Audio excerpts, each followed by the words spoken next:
பெருமைப்பட்ட பஞ்ச பாண்டவர்கள் திரும்ப ஆண்டு கொண்டு வந்தார்களாம்.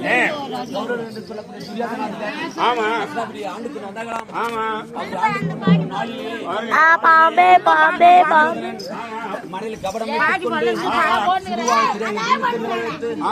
சூதாடா செய்து வரவோடும் முதலாவது படித்துக் கொண்டு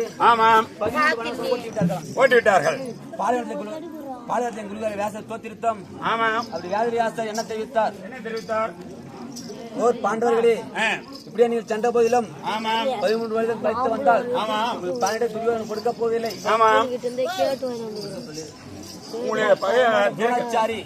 கருப்பச்சாரி அஸ்வதன் சொல்லும்படியான 9 குரு பேர் முன்னால் எழுதி வாங்கிக் கொண்டு பாரம்பரியத்துக்கு எழுதி வாங்கிக் கொண்டு 13 மனசு ஓட்டி விட்டார்கள். முதலாவது சூரியவனம், இரண்டாவது ராமரீஸ்வனம், மூன்றாவது முர்கரீஸ்வனம், நாலாவது காலமகாரீஸ்வனம், ஐந்தாவது கைந்தவனம், ஆறாவது பிரம்மதேவனம், ஏழாவது கந்துரும்பங்கவனம், எட்டாவது குபேரீஸ்வனம், ஒன்பதாவது அன்னக்காவனம், 10வது பாலைவனம்,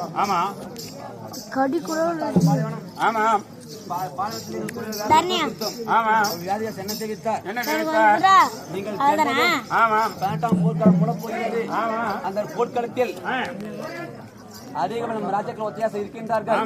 கண்ணன் இருக்கின்றான், கண்ணனிடம் நாகாஸ்திரம் இருக்கின்றது,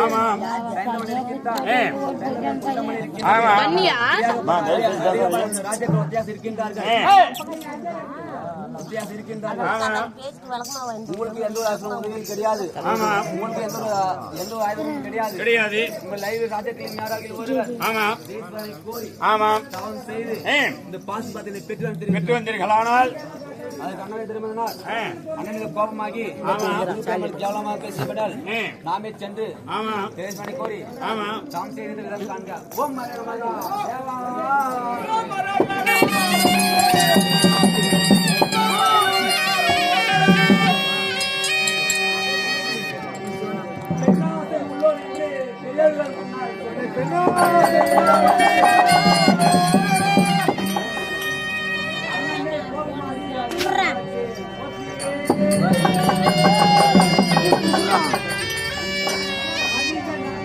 லாஸ்ட் துட்டு கொடு.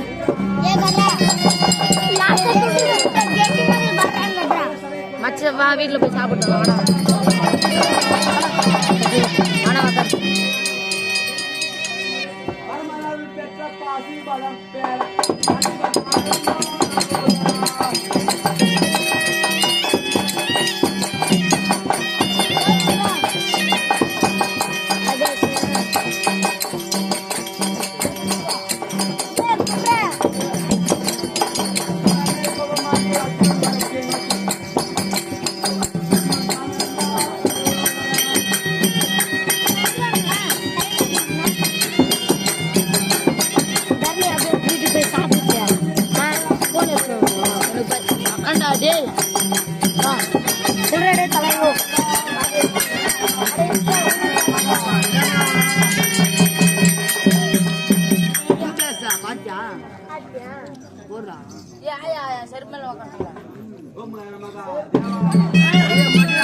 சொன்ன பிரகாரமே தந்தைக்கு சமமாக அண்ணன் மீது கோபத்துக் கொண்டு செல்லப்படக்கூடாது. நலனிடம் சென்று அப்பனை பெற்று போகிறார்.